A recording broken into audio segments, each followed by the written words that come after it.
Saya tahu namanya perintahnya Allah pasti ada hikmahnya. Hikmahnya itu adalah libaraatir rahmi. Tapi hikmahnya jadi kawula adalah nurut perintah Allah, cek tahu alasannya maupun tidak. Nah, di sini ada illatul hukmi untuk membangun kecerdasan, tapi ada loyalitas untuk membangun ubudiyah.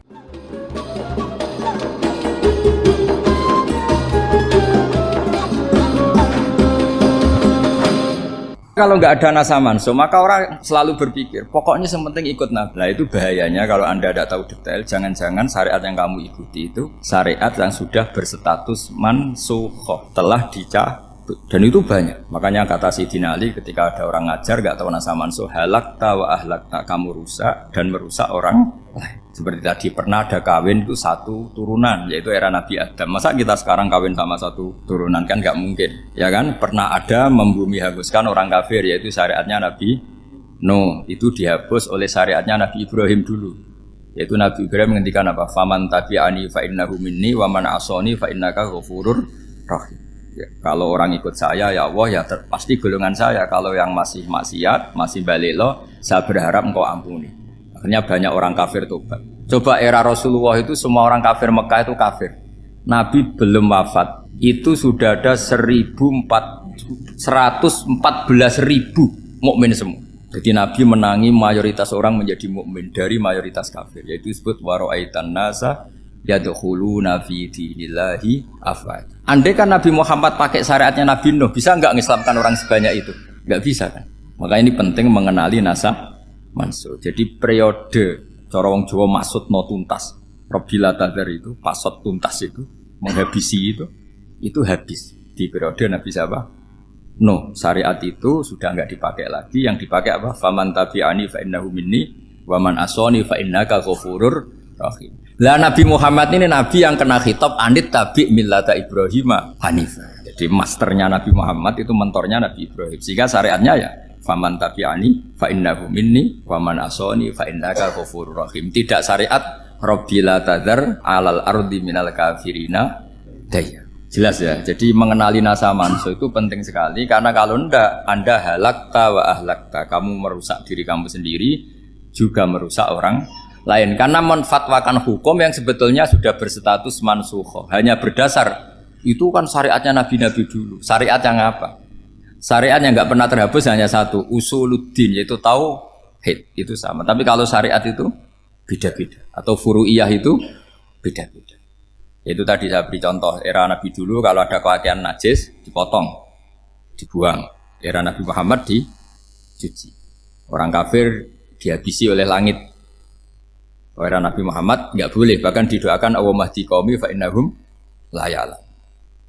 Di Qur'annya apa? Wa in ahadum minal musyrikin astajaraka fa'jirhu hatta yasma'a kalamullah tsumma ablighu ma'mana. Jadi kalau ada orang kafir enggak boleh main dihabisin, mereka beri peluang untuk mengkaji kitabullah.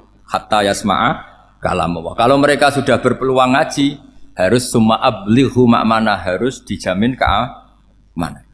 Ya, karena apa? Dzalika bi annahum qaumul la ya'lamun. Bagaimanapun mereka memang karena tidak tahu. Nah, kenapa tidak tahu? Enggak. Karena tadi mereka tertutup oleh kultur yang beratus-ratus tahun. Mbah-mbahnya mereka menyembah batu, menyembah berhala. Ya taunya itu ya Tuhan. Bagaimana Anda bisa menjelaskan sesuatu yang sudah beratus-ratus tahun, kan tidak gampang. Maka ada periode dimaklumi. Apa? Kalau era sampean kan, mosok waktu disembah saking gobloknya orang. Kamu lahir kan sudah nyembah Allah, tidak nyembah batu. Bayangkan kalau kamu jadi mereka. Wong perut kamu saja disuruh makan pizza sakit kok, karena saking lamanya makan sambal kan gitu. Kamu bilang perempuan Indonesia saja cantik kok, saking lamanya jadi orang Indonesia. Padahal orang Indonesia tanyakan orang Eropa, cantiknya di mana? Kamu lahir di Afrika, bilang orang Afrika itu cantik, tanyakan orang Eropa, cantiknya di mana, hitam gitu kok. Jadi orang itu pasti terkooptasi oleh sekelilingnya. Orang Afrika akan bilang wanita Afrika itu cantik. Coba tanyakan orang Eropa, cantik apa enggak? Blas. Orang Eropa yang kulitnya gitu kata orang Eropa indah, kata sampean. Koyok anaknya kebo katanya kuda jadi. Jadi orang itu akan terkooptasi oleh sekelilingnya. Bayangkan kalau semua orang nyembah berhala terus kamu ndak, alasan kamu apa? Kan menentang mayoritas. Dan itu berat. Maka dimaklumi oleh Allah, dzalika bi annahum qaumul la ya'lamun fi manah panyeruarah. Nah, pemakluman ini yang mulai sekarang terkikis. Orang main pukul saja enggak mau ngaji. nggak mau ngaji Quran secara kafah. Jadi fatwanya Islam kafah, tapi ngajinya Quran nggak kafah. Ngambil 1-2 potongan ayat dipakai dalil. Jadi Islamnya inginnya kafah, tapi ngajinya Quran nggak. Kalau kafah ya hafal 30 juz itu. Kalau mau kafah ya hafal berapa? 30. Makanya saya sering dinasihati orang karena belum tahu saya ini hafal Quran.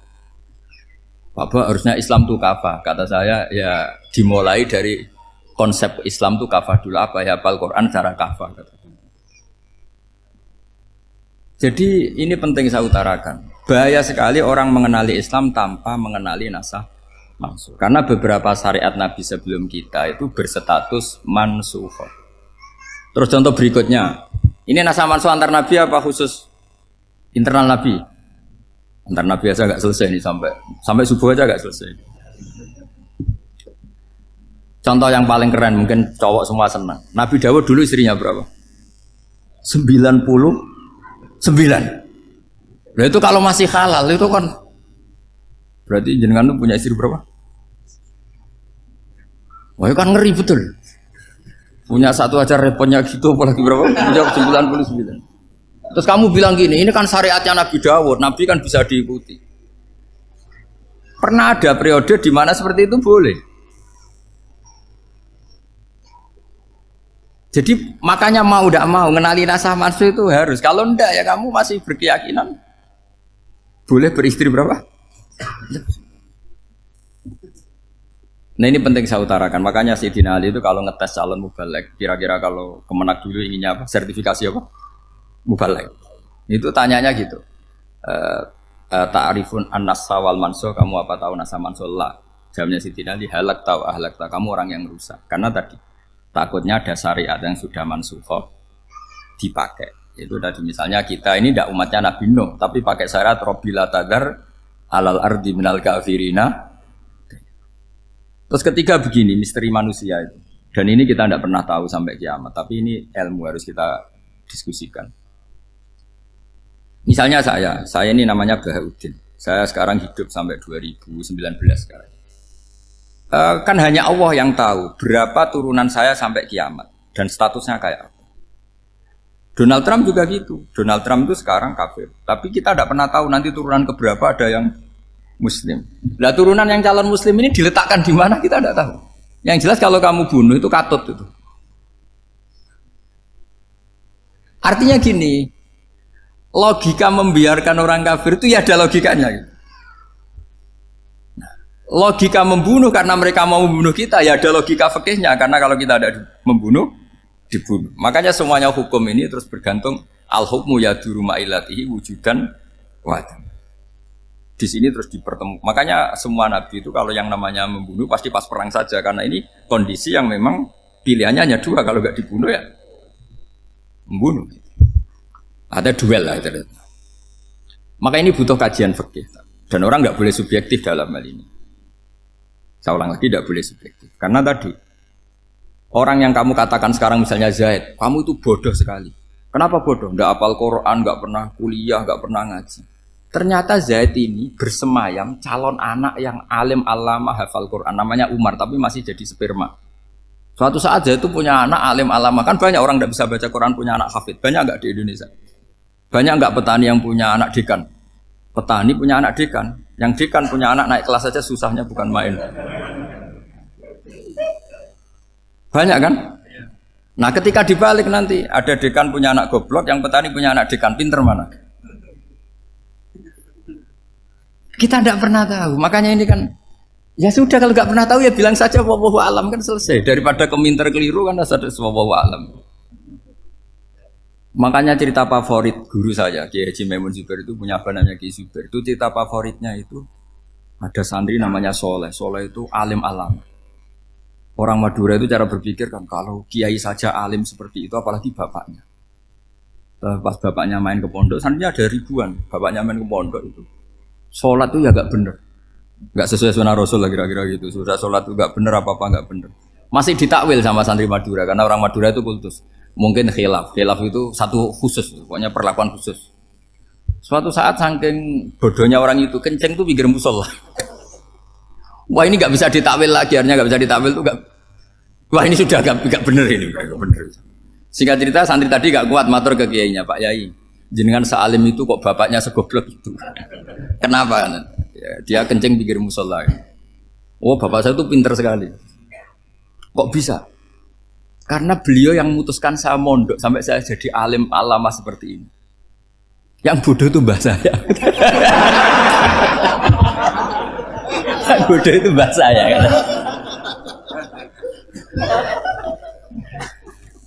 Artinya gini, sekarang misalnya Anda dekan, atau Anda rektor, atau Anda profesor, atau Anda kiai top, mubalek kondang. Anda mubalek kondang terus punya anak, gobloknya bukan main. Atau apalagi anaknya ketangkep KPK. Yang satu anaknya orang bodoh jadi dekan. Kalau kompetisi ini pinter mana coba?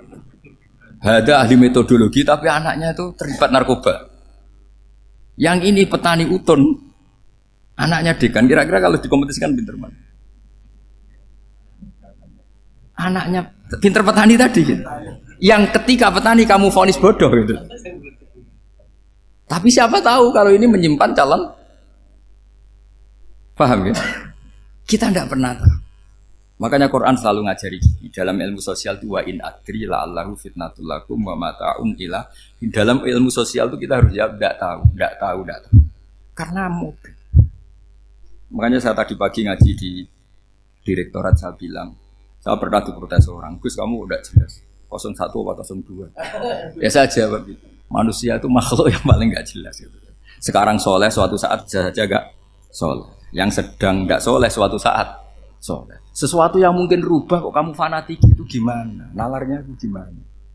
Coba kita tahu dulu Wahsy itu pembunuh Hamzah, akhirnya mati mukmin ya enggak? Padahal orang yang sangat dibenci Rasulullah karena membunuh Sayyid siapa? Hamzah.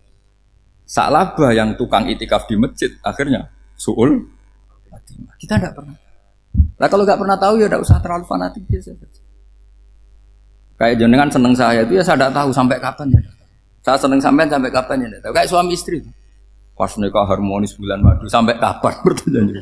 Yang jelas paling awet itu pasangan jelek itu pasti nggak awet. Makanya jadi guyonan. Pasangan itu jangan baik-baik gak awet. Kalau jelek itu awet. Ternyata maksudnya cantik sama ganteng itu suatu saat pasti jadi jelek. Yang jelek sama jelek pasti jelek terus. Makanya jadi guyon aja. Kalau pasangan jelek itu awet katanya. Tapi kalau pasangan baik, ternyata baik wajahnya itu pasti gak awet. Suatu saat pasti jelek. Tapi yang jelek awet. Karena mulai dulu ya jelek sampai gitu. Awet jeleknya maksudnya bukan. Ya jelas ya, jadi saya mohon sekali ini ilmu. Sampai ndak urusan, ini bukan urusan cocok ndak cocok, tapi ilmu. Ilmu harus kita dengar bahwa syariatnya para nabi itu yang sifatnya furu'iyah, tidak usuliyah, tidak tauhid itu potensi rubah. Sehingga mengkaji nasa mansuh itu satu keharusan seorang ulama. Makanya setiap ada syariat nabi, hal hadis syariah mu'abbada amla, mansukha amla. Karena potensi itu tinggi. Kita tahu dulu semua nabi sholat menghadap apa? Baitul Maqdis. Era Rasulullah dipindah ke Ka'bah. Tapi kalau kamu katakan total Baitul Maqdis ya tidak juga. Nabi Ibrahim mulai dulu madhabnya ke Ka'bah. Tapi kalau Nabi Musa ke Baitul Maqdis. Terus kamu bilang ini 01, 02 ya ada, memang syariat jadi sesuatu yang furu'iyah. Nah, kenapa ini furu'iyah? Jawabannya sederhana. Ketika seseorang menghadap Ka'bah itu menghadap batu apa menghadap Allah? Allah. Ketika menghadap Baitul Maqdis hakikatnya menghadap Allah apa menghadap Baitul Maqdis? Allah. Maka menghadap Ka'bah itu sebenarnya masalah furu'iyah. Yang masalah usuliyah adalah inni wajjahtu wajhiya lilladzi fataras samawati wal ardh. Yang permanen adalah menghadap Allah Subhanahu wa taala. Cuma secara prosedur syariatnya secara zahir menghadap Ka'bah. Maka potensi rubah karena ternyata itu furu'iyah. Untuk kiblatnya itu furu'iyah. Yang permanen adalah menghadap ke Allah Subhanahu wa taala. Ini pentingnya. Jadi terus sekarang masih antar nabi apa di internal nabi? Ini sudah mau selesai waktunya, sudah habis ini. Internal. Ini sudah selesai, ini sudah pas. Mohon Pak Amir. Oh. Jam ini sudah. Sampai mana tadi? Diteruskan apa enggak? Sudah ya, sudah kayaknya sudah. Biar kelihatan cerdas. Sekali pertemuan sudah pinter gitu. Berapa? Setengah jam sudah pinter gitu.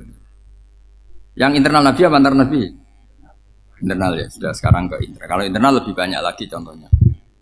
Yang masyhur tentu masalah Baitul Maqdis. Dulu Rasulullah pernah sholat menghadap Baitul Maqdis 16 bulan. Berapa? 16 bulan. Kila 17. Pokoknya khilafnya hanya 16 dan 17. Kalau ada bilang 10 bulan berarti gak pernah ngaji. Khilafnya, karena khilafnya itu hanya 17 sama 16. Akhirnya sama Allah diminta disuruh menghadap ke Ka'bah. Saya ulang lagi, itu tetap masalah antar nabi sebetulnya. Begini, makom itu kalau dalam bahasa Arab bukan kuburan. Kalau di Indonesia kan makomnya Sunan Bonang itu kan kuburan. Kalau makom dalam bahasa Arab itu sesuatu yang pernah dipakai singgah, itu namanya apa? Makom. Lalu Rasulullah itu pertama di Medina itu madhep Baitul Maqdis itu 16 bulan. Orang Yahudi senangnya bukan main. Sampai mereka bilang gini, Muhammad tuh gaya-gaya nantok punya agama baru, tapi kiblatnya ikut kita. Baguslah anak itu, katanya. Masih tahu diri katanya. Bagus katanya itu masih tahu diri. Jadi senangnya bukan main orang Yahudi, karena kiblatnya Muhammad sama dengan mereka. Ya tentu mereka jangkar Muhammad, bukan Sayyidina Muhammad atau Rasul Muhammad, karena mereka masih gak iman.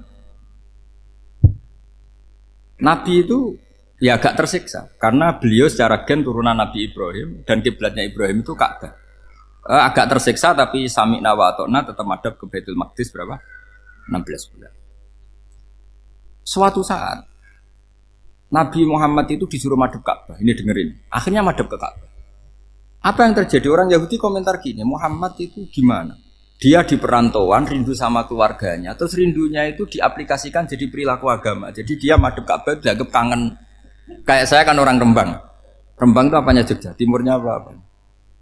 Nggak, Jakarta itu mana Jakarta itu? Barat sana ya. Ibaratnya saya orang Jakarta, terus merantau di Jogja. Dulu kiblatnya itu menghadap ke timur, terus ketika madhab ke barat kata sampean, wah itu padune kangen apa? Keluarga. Juga kurang ajar orang Yahudi. Jadi orang Yahudi itu memang paling pinter bully. Makanya kalau sampean tukang bully itu ya agak-agak, ya enggak. Saya tidak ngomong agak ya, pokoknya agak-agak ya. Pinter bully orang Yahudi. Makanya nggak ada orang debat sepinter orang Yahudi. Yang bisa ngalahkan hanya Tuhan itu. Orang Yahudi yang bisa ngalahkan hanya Tuhan. Lalu Sayyidina Ali tak orang paling terkenal cerdas. Itu kalau sama orang Yahudi itu pusing. Karena ya apa logikanya itu? Saya beri sekian contoh. Ada orang Yahudi tanya gini, Muhammad, kalau kambing mati itu yang bunuh siapa? Ya Allah, mati langsung itu. Agama kamu itu aneh, Mak. Yang langsung sentuhan Allah haram, tapi yang lewat tangan-tangan jahil manusia malah halal. Harusnya itu yang halal kan orisinal langsung Allah yang mundur. Jadi utaknya itu aneh, dari cara berpikir itu aneh.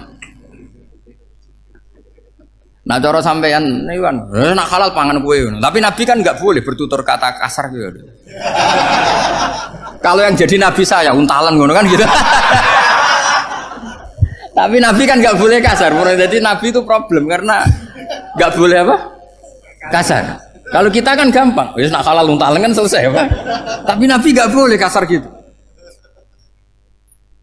Jadi nak jadi nggak Nabi, nggak sampean itu kan enak. Mau keliru ya pantas, mau apa saja pantas. Karena kan nggak panutan. Kalau Nabi nggak bisa. Meluruskan kebenaran itu harus tetap sesuai akhlak. Ya, jadi agak kerepotan. Makanya punya Umar, alhamdulillah ada yang nggak perlu aturan itu. Jadi enak. Jadi ya itu memang aturannya harus itu. Coba Nabi itu perang tapi nggak boleh bunuh. Kayak apa susahnya? Beliau jadi sasaran tembak tapi nggak boleh bunuh. Kalau sahabat kan enak, duel, relax, santai, bisa tarung. Kalau Nabi nggak boleh.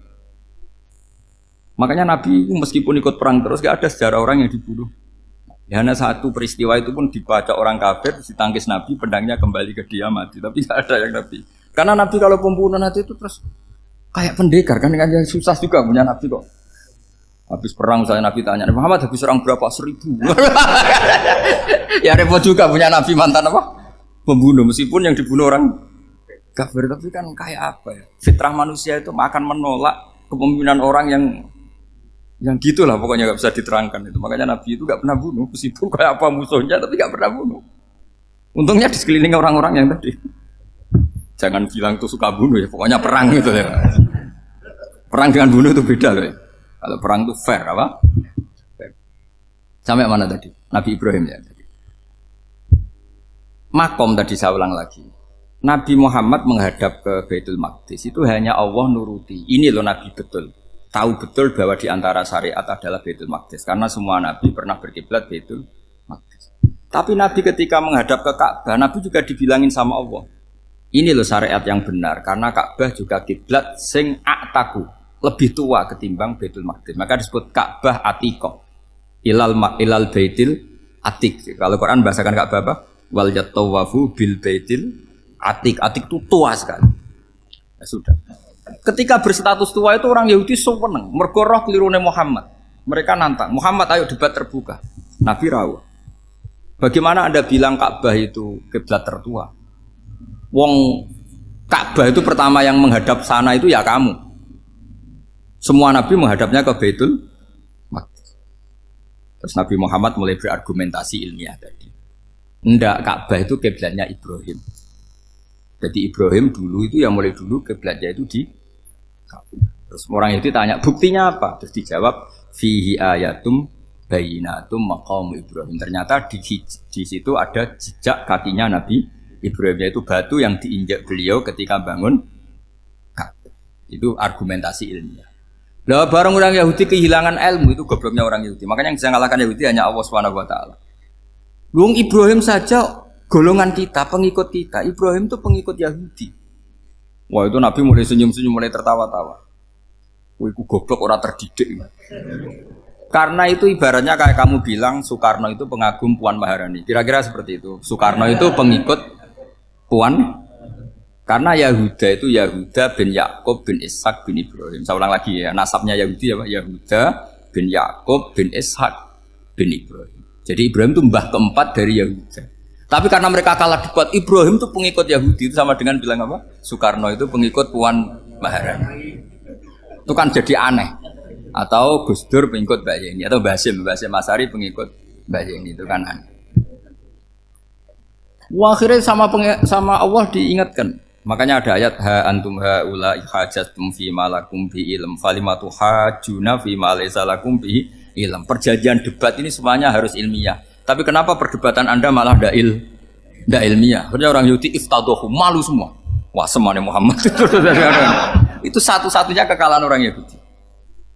Tapi ayat-ayat seperti ini itu enggak populer. Ayat ha antum haula'i hajastum fi malakum bi ilm falimatu hajuna fi ma laysa lakum bi.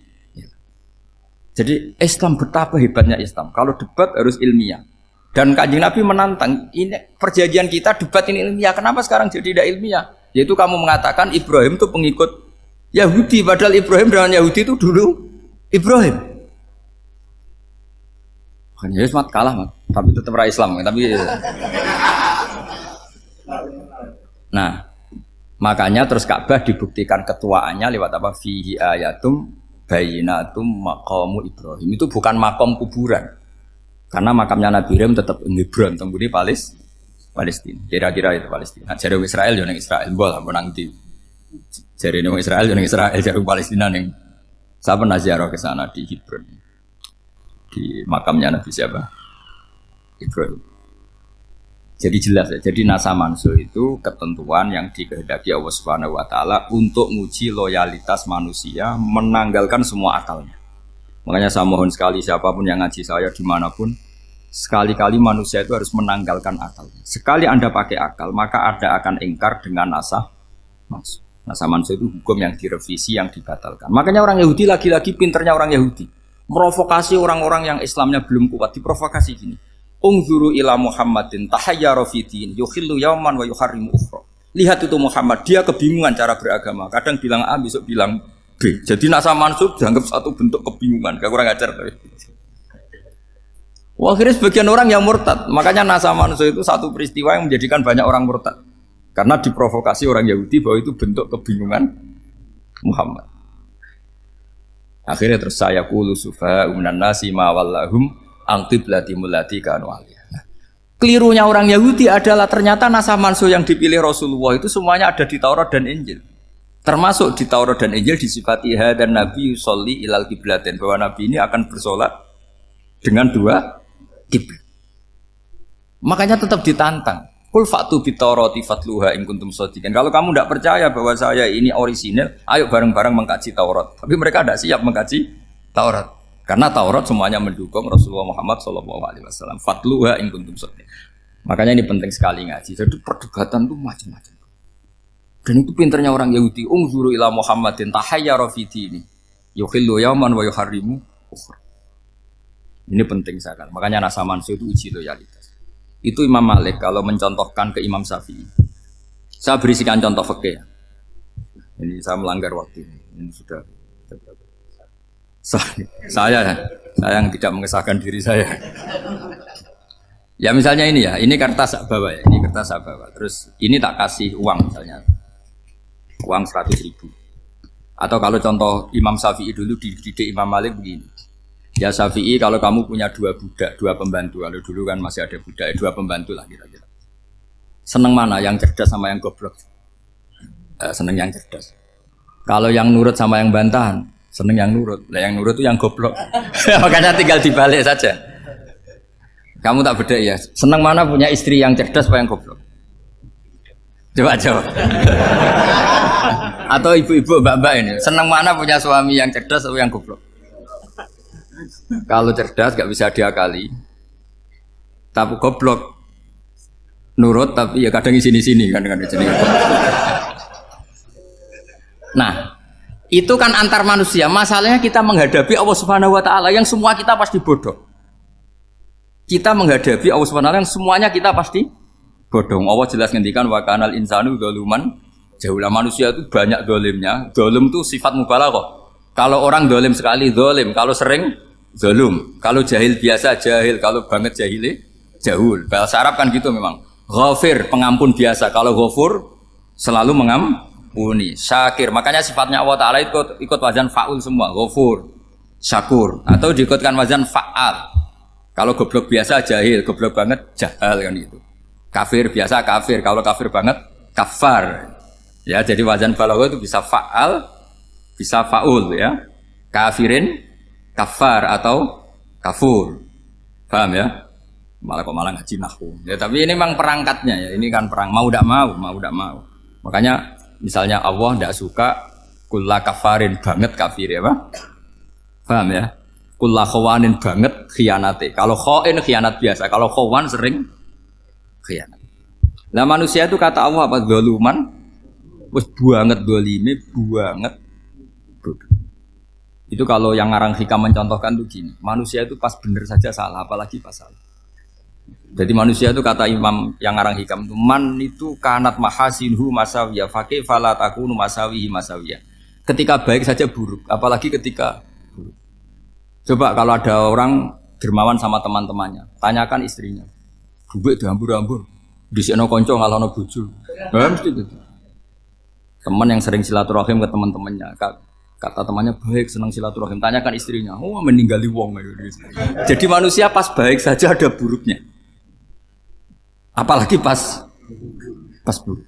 Makanya dulu bapak saya ngajarin saya istiqomah ya apik ya. Tapi kadang-kadang nak keterusan itu ora istiqomah ngangkangi. Orang dia tidak punya kesempatan. Misalnya ada imam masjid ngimami terus sampai tua sampai mau mati. Itu istiqomah apa tidak memberi peluang yang lain? Tidak jawab aja. Jadi itu manusia. Jadi pas baik saja buruk. Apalagi pas buruk. Kayak saya gini di sini ngajar baik, tapi saya ada tidak sopannya harus di atas. Padahal banyak orang sepuh, ada Pak On, ada beberapa yang kan terpaksa nggak sopan. Tapi sampean yang nyuruh, berarti sampean yang dosa. Kemarin saya minta di bawah supaya ganjaran saya utuh, ini gara-gara begini ganjaran saya ini agak terkredit terdebat itu karena itu. Saya teruskan. Jadi manusia itu punya sisi itu karena manusia itu dzalum dan jahul. Wa kanal insanu dzaluman. Problemnya ini ngadepi Allah yang selalu pinter, yang kita selalu bodoh. Misalnya gini, kamu ditanya Allah. Ini contohnya Imam Malik. Ikla hadi sokhroh fa inna tahtaha dhahaban. Coba bongkahan batu itu kamu angkat, di bawahnya ada emas. Lalu budak yang pinter berlogika, oh disuruh buka itu karena ada emas toh. Berlogika. Kalau budak yang goblok enggak, ya disuruh ya diangkat saja. Ada emas apa enggak karena perintah ya diangkat. Yang satu nurut karena perintah, yang satu nurut karena ada emas, ada sesuatu. Logikanya suatu saat Tuhan tuh hanya bilang gini tok. Ikla hadis sokro, batu itu angkat. Yang nurut yang goblok permanen tadi. Kan langsung ngangkat. Yang pinter, ini ada apa lagi Gusti kok harus diangkat? Ya gak ada apa-apa, nyuruh saja kata Allah gitu. Wah tidak bisa, sesuatu harus ada alasannya. Itu kira-kira mangkel loh gak? Oh mangkel.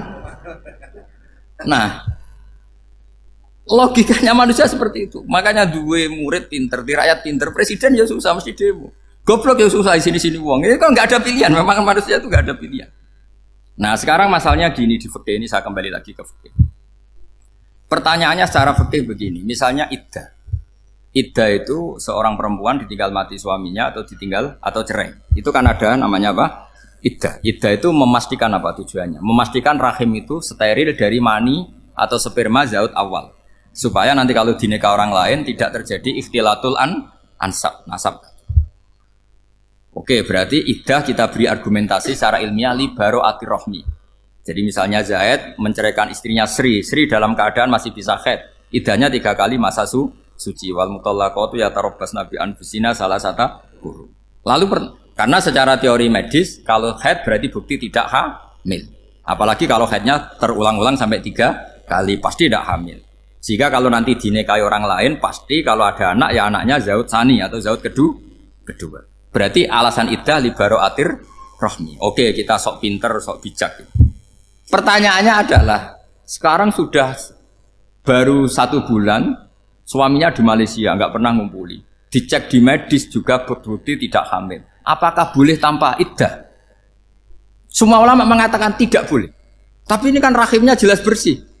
Ya karena iddah itu nuruti perintah pangeran. Pokoknya tetap iddah. 3 kali masa suci. 3 kali masa suci atau masa haid. Itu ada perdebatan ulama. Tapi kan ini terbukti bersih Gus. Meskipun terbukti bersih kata Allah harus iddah 3 bulan atau berapa? Kira-kira 3 bulan 4 bulan ya tetap harus iddah. Kowe milih mana? Sok pinter Gusti berhubung ini. Pangeran mbok terangno gitu. Berhubung. Jadi Tuhan apa mbok wari berhubung Gusti ini jelas steril dari sperma zaut awal. Enggak usah iddah Gusti. Sama aja kamu disuruh majikan kamu ikla hadis safra berhubung nggak ada apa-apa, nggak usah ya. Kira-kira mangkel nonda budak yang seperti itu. Mangkel. Maka dibutuhkan kebodohan dalam beragama. Betul itu memang. Makanya Nabi itu unik pernah bilang itu gini. Aksaru ahlil jannah al-buhu. Aki-aki penduduk swarga itu al-buhu wong goblok-goblok. Maksudnya goblok yang jenis ini bukan goblok betulan maksudnya. Maksudnya goblok jenis ini itu ya tetap pinter tapi pinternya dibuang pura-pura goblok demi samina. Jadi saya misalnya kok pinter dan goblok tadi sekaligus, pinter dan goblok. Ya bah, ikla hadis sokhra fa inna tahta hadaban. Tak angkat karena saya tahu di bawah ada emas. Tapi di hati saya sajane ya mergo perintah. Suatu saat kalau disuruh Allah ikla hadis sokhra perintah ya tak angkat ya sudah. Jadi ya pinter ya goblok. Saya tahu namanya perintahnya Allah pasti ada hikmahnya. Hikmahnya iddah adalah li baro'atir rohmi. Tapi hikmahnya jadi kawula adalah nurut perintah Allah, cek tahu alasannya maupun tidak. Lah di sini ada illatul hukmi untuk membangun kecerdasan, tapi ada loyalitas untuk membangun ubudi. Ya, bahwa kita ini kawula roh tetap loyal. Makanya tadi pagi saya cerita Sayyidina Umar. Sayyidina Umar kayak apa cerdasnya? Tapi tetap ubudi ya. Yaitu Rasulullah SAW sering dibully orang kafir. Muhammad tuh gaya-gaya nantok. Wong ra oleh nyembah berhala, ra oleh nyembah watu, jebule dekne nyembah Hajar Aswad. Karena dilihat dari jauh kan tetap nyium Hajar Aswad. Coba kalau kamu lihat dari jauh, kamu sujud dari jauh kan kayak sujud sama batu. Makanya Sayyidina Umar karena orang kafir masih cara berpikir gitu, tiap nyium Hajar Aswad itu komentar gedumel. Alim tu annaka hajarun la tadurru wa la tanfa. Walau la anni ra'aitu Rasulullah qabbalaka ma qabbal. Aku roh nak watu, ora mandoroti, ora manfaati. Kalau saja saya tidak melihat Nabi nyium kamu, saya tidak sudi nyium kamu. Jadi tidak berdoa, doa mustajab itu tidak berutuh. Karena apa? Umar tahu ini masalah secara tauhid. Kalau saya doa depan Hajar Aswad nanti dikira syirik karena berdoa di depan batu. Tapi kalau saya tidak nyium, nyulayani sunnah Rasul, yaitu nyium Hajar, wis tengah-tengah nyium sambil gerutu, itu sudah kompromi. Ya nyium tapi gerutu. Kayak apa? Makanya ya dia cerdas tapi ya goblok tadi ya cerdas Itu uniknya Rasulullah. Jadi muji orang pintar ya sudah lah. Tapi Nabi pernah dalam satu hadis mengatakan aksaru ahlil jannah al-bulbu. Aki-aki penduduk swarga itu orang bodoh. Artinya orang bodoh itu bukan bodoh betulan. Kan? Dia meninggalkan akalnya demi loyalitas ubudiyah. Untuk menutup itu bukti begini. Perang Badar itu perang yang nggak mungkin dimenangkan umat Islam karena orang kafir itu 1000 dengan pasukan full dengan peralatan perang full. Rasulullah itu tahun kedua Hijriah itu pasukannya hanya 313. Itu pun pedang itu untuk orang 5 itu hanya ada pedang 1. Jadi kalau mau dibaca orang, sih kamu milih pedangnya aku. Itu kan nggak kebayang perang dalam keadaan seperti itu. Jadi mesti kalah, orang kok mungkin kalah, mesti. Tapi Nabi tetap bilang, saya ini disuruh Allah perang, ya harus berangkat. Yaitu perang Badar. Kata para sahabat, ya Rasulullah ini nggak masuk akal, sudah nggak usah perang, ini nggak masuk akal, mau setor nyawa. Sudah gitu dadaan, nggak ada persiapan. Lucunya apa? Sahabat itu ketika Nabi tetap berangkat. La akhrujanna walau waqti. Nabi menginginkan saya tetap berangkat meskipun sendi. Setelah Nabi berangkat sekian meter, tuh sahabat ikut semua. Kata Nabi, lah kamu kok ikut? Ya ikut saja. Kata kamu mesti kalah. Ya anggap saja setor nyawa. Demi loyalitas pada jenengan. Itu makanya nggak ada periode sebaik periode sahabat. Tapi yang gerutunya jalan. Karena gerutu ini bawaan ilmiah. Makanya kita loyal sama presiden. Tapi yang nggak cocok ya gerutunya jalan. Tapi bawaan mencintai Indonesia tetap jaga stabilitas. Itu bawaan cinta Indonesia, bukan cinta pejabatnya kadang. Gerutunya jalan, tapi bawaan loyal sama Indonesia tetap mengaku. Bawaan loyal sama Rasulullah tetap ikut perang, bawaan akal karena nggak masuk akal ya gerutu. Dan itu uniknya Quran itu mengapresiasi itu dan dianggap nggak masalah.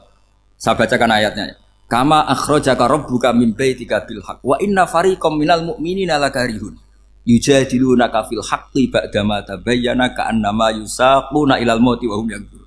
Peristiwa Badar ada peristiwa kamu itu keluar untuk perang. Sahabat kamu ngikuti, tapi mereka lakarihun, enggak senang sebetulnya. Karena enggak masuk akal. Ya geremeng tapi ya derek. Yujadilunaka fil haqq, mereka mendebat kamu dalam kebenaran. Jadi ya Rasulullah wong perang karuan kalah jenengan lakoni alasane nopo? Lah kok melok? Ya saya harus ikut jenengan Nabi. Itu unik. Kalau orang sekarang mana mau, kalau gak masuk akal gak mau melakukan. Coba misalnya istri kamu belajarnya dikurangi. Anggap saja petualangan latihan hidup di masa lalu. Gak mau. Padahal petualangan itu hal yang indah. Petualangan itu kan hal yang indah, kan gak mau. Oh ngirit aja alasan.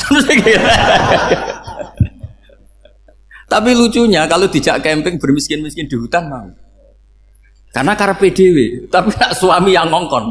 Ayolah seminggu ini kita model miskin, anggap aja petualangan masa lalu. Enggak mah. Karena pinter, apa? Coba kalau bodoh. Ya ngono ya rapopo Mas.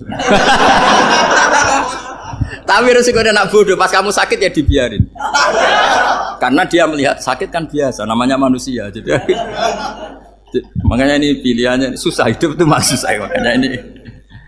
Jadi uniknya Quran gitu, Quran itu membolehkan psikologi manusia. Makanya Allah ngendikan kutiba alaikumul qital wa huwa kurhul lakum. Ya saya tahu kamu tidak suka perang. Allah yang ngakui bahwa kurhul enggak apa-apa. Tapi ketidaksenangan kita harus dilawan demi mengikuti Allah dan misalnya perempuan Allah juga gitu. Wa ashiruhunna bil ma'ruf. Gauli istri kamu muamalah secara baik. Kata Allah fa in karihtumuhunna fa asa an takrahu syai'a wa ja'alallahu fi khairan kasira. Mungkin ada watak yang kamu tidak suka, tapi di situ ada kebaikan. Allah ngaku yang namanya suami mesti ada watak yang nggak suka dari istrinya. Juga sebaliknya lebih banyak lagi yang suami istri kamu nggak suka watak kamu, juga nggak suka hidung kamu, wajah kamu banyak lah nggak disuka. Tapi demi kestabilan negara suami istri ini, mereka loyal. Justru itu bagus. Maka jagalah ilmu, juga jagalah loyalitas. Itu yang perlu saya utarakan. Jadi makanya agama ini dibangun dua. Satu kecerdasan hikmah, yaitu ya al-hukmu yaduru ma'ilati wujudan wa adaman. Tapi juga ada ubudiyah, bahwa agama ini milik Allah. Maka sami'na wa ata'na. Karena begini logikanya, saya ulang lagi masalah batu. Iqla hadis sokhra fa inna tahta hadaba. Terus saya angkat, pembantu saya ngangkat. Dia saya gaji atas nama apa? Nurut kan? Atas nama menemukan emas apa atas nama nurut? Nurut, karena emas itu juga penemuan saya, milik saya. Ngangkat batu yang nggak ada emasnya juga atas nama nurut. Jadi rapot yang saya berikan ke pembantu saya itu tentang nurut dan tidak nurut. Saya kan tidak peduli dengan cerdas dan tidak cerdas. Itu kan tidak sesuatu yang menguntungkan saya. Nah Allah juga gitu. Kecerdasan kamu, pinter kamu itu tidak menguntungkan Allah Subhanahu wa Ta'ala. Karena Allah itu tidak butuh pinter kamu, cerdas kamu. Allah hanya butuh mental ubudiyah kamu. Makanya Allah mensifati nabinya hanya subhanalladzi asra bi abdihi. Karena status tertinggi manusia adalah sifat kehambaan. Makanya ya Tuhan nafsul mutmainnah irji'i ila rabbiki radhiyatam mardiyah fadkhuli fi ibadi. Berstatuslah sebagai hamba baru wadkhuli jannah. Nah kalau kamu berstatus hamba ya harus baik, gak usah kalian bantah. Coba kalau kamu rasional, ya Allah kenapa bikin surga nanti-nanti? Engkau kan bikin sekarang, ngapain repot-repot nanti? Jadi kacau semua agama.